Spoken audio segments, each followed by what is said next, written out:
Welcome to the second of three short presentations, which together cover the route of the Cemetery Railway from Brookwood Station through to South Station.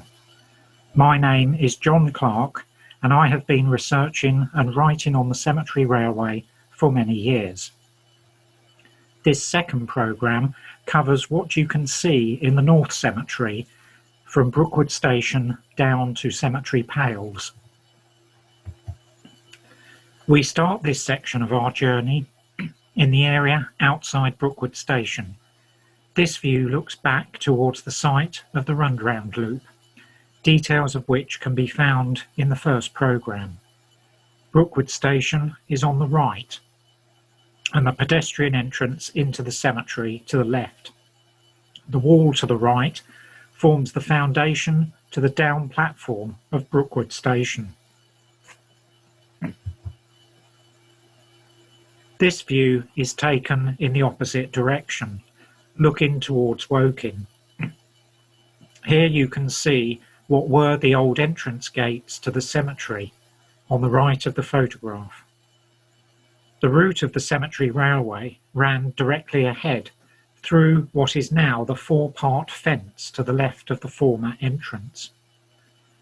The foundation wall on the left emphasises the difference in level between the platform of Brookwood Station, indicated by the greenery on the left, and that of the Cemetery Railway in front of us.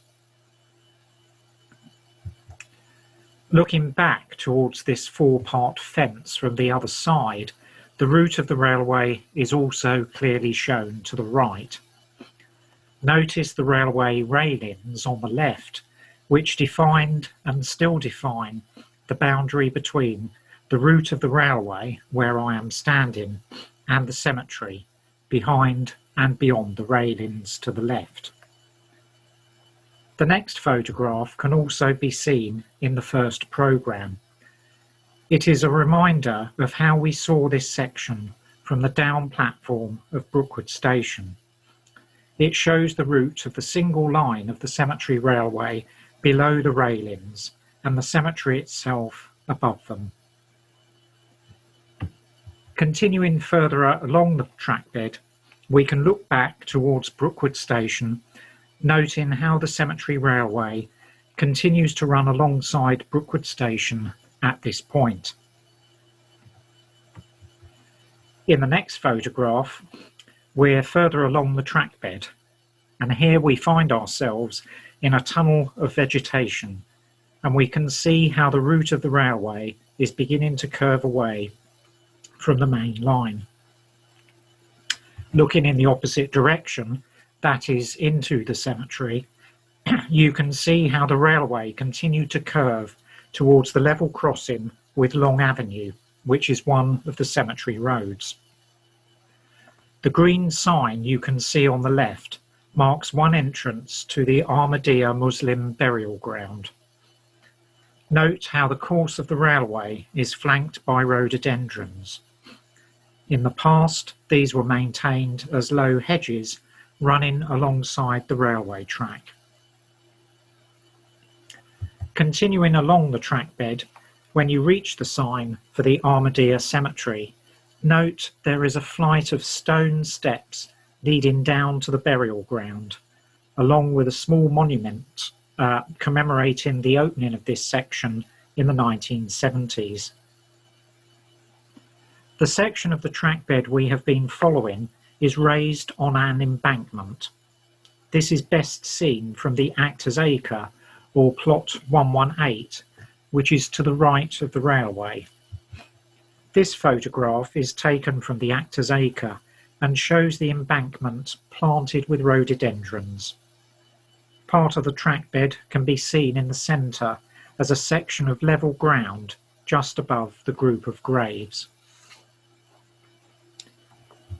If we continue walking along the trackbed, we arrive at Long Avenue. This view is taken looking back towards Brookwood Station and along the route we have just followed. Here the formation and curvature of the former railway can be clearly seen. The railway crossed the avenue on a level crossing. In the past, Long Avenue was formed of compacted gravel, level with the top surface of the rails. Looking in the opposite direction, towards Cemetery Pales, we have arrived at North Station. This was the first of the two cemetery stations and was close to Brookwood Station itself.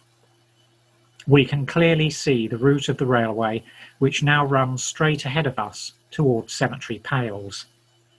To the left, behind the wire fence and the hedge, you can see what appears to be a low wall, but is in fact the platform of North Station. The sign you can see, shown here close up, reminds us of the Cemetery Railway. The reason for the boundary fence surrounding the platform is that it is now part of a private burial ground. It is operated by the Dawoodi Bohra Muslim community, who purchased this part of the cemetery in the late 1970s. Further details of this can be found in my programme on the foundation and ethnic diversity of Brookwood Cemetery.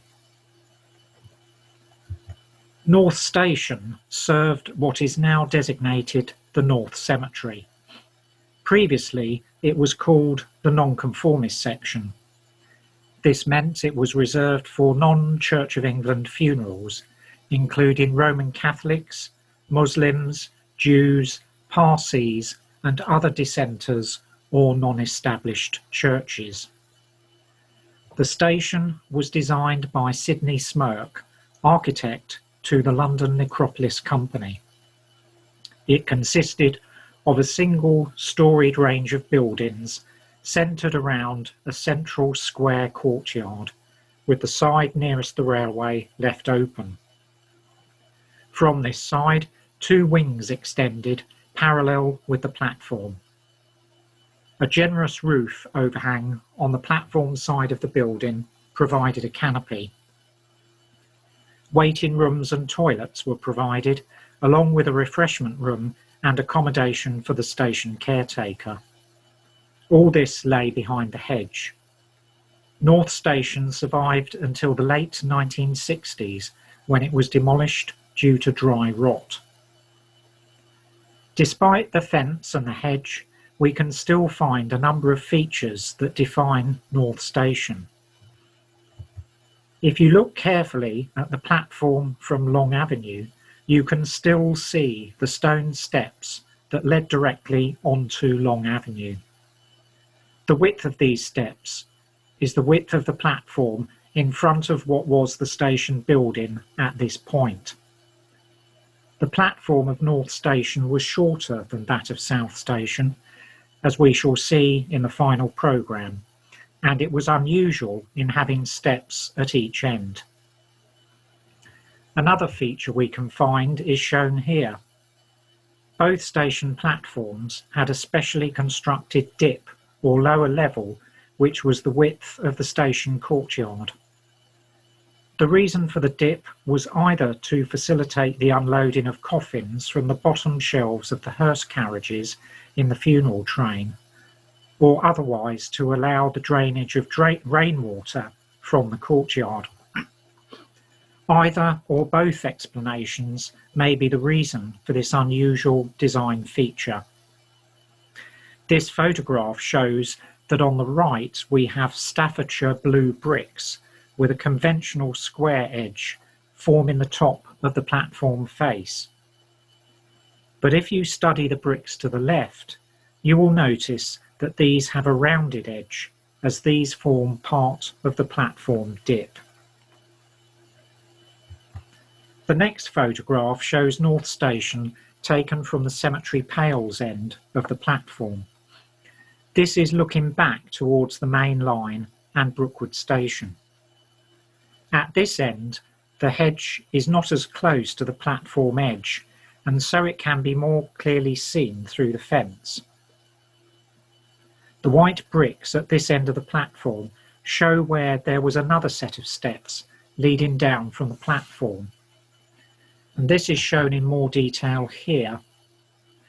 There used to be a gate in the fence at this point, but this is now disused and has been blocked up by the soil and rubble.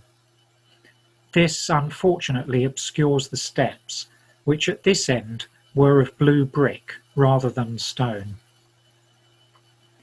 From North Station, it is easy to follow the route of the railway towards Cemetery Pales. And as you continue walking, note how the level of the land on your left falls away from Chapel Hill down towards Cemetery Pales. The road that feeds in to your right is Western Avenue. The junction of Chapel Avenue and Western Avenue, shown here, and Western Avenue runs off to the left in this view. This clearly shows the route of the railway, although partly obstructed by the recently installed information board, which is located on the trackbed. This area is the site of an accident which took place in October 1928, which involved the Necropolis train and a motor car. It happened at 2:17 in the afternoon, when the funeral train was on its return journey and was proceeding at a walking pace towards North Station. At this point, the engine was hit by a Daimler, which was clearly speeding, as the driver was unable to stop before colliding with the locomotive. Fortunately, there were no injuries. The Daimler contained 4 Australian ladies who had been visiting the military cemetery, along with their chauffeur. The ladies returned to London on the funeral train, whilst the chauffeur was left to sort out his damaged car. In the next photograph, we can see the view looking back towards North Station, along the route we have just followed. The tarmac road leading into and out of the North Cemetery is on the trackbed of the former railway. And turning around at this point, we can look across Cemetery Pales into the South Cemetery. This part of the route is covered in the third and final programme in this series. So this completes our exploration of the North Cemetery. I leave you with details of my history of the Cemetery Railway, along with the self-guided booklet published by the Brookwood Cemetery Society, which allows you to explore this route on your own. Join me again in the final programme, where we will explore the route of the Cemetery Railway from Cemetery Pales to its terminus at South Station.